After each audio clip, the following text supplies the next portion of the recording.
Je vois une année 2019 difficile pour nos concitoyens, difficile pour les habitants de la ville.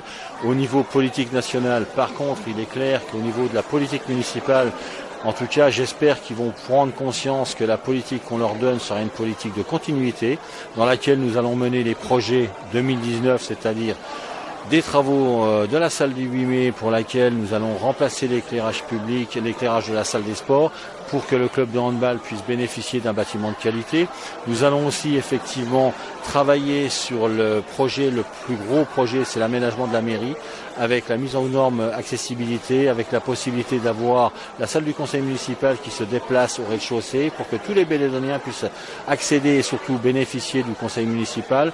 C'est un projet qui coûtera quand même grosso modo 400 000 €. Ce qu'on peut aussi voir, c'est les services à la population qui datent de 1977 et qui sont aujourd'hui pérennisés pour 2019, voire jusqu'en 2020.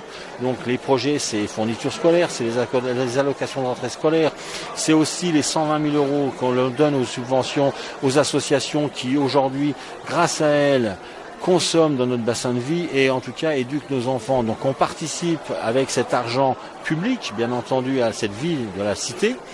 La seule chose qu'on peut regretter, c'est la baisse des dotations, et je le dis depuis quelques années.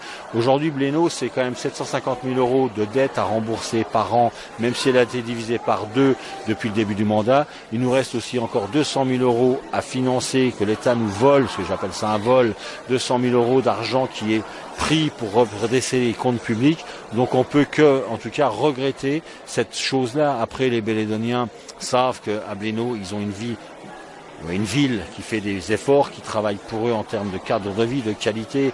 L'objectif principal, ou en tout cas un des principaux objectifs, c'est la troisième fleur.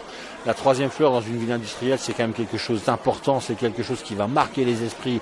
Avoir Saint-Gobain-Pam, qui aujourd'hui fabrique de la fonte, traite de la robinetterie, ramène de l'industrie allemande sur le secteur de Pont-à-Mousson et avoir la troisième fleur, c'était un challenge qui était loin d'être gagné dans les années 2000, 2010 et en tout cas on est presque en train de le conclure. Voilà.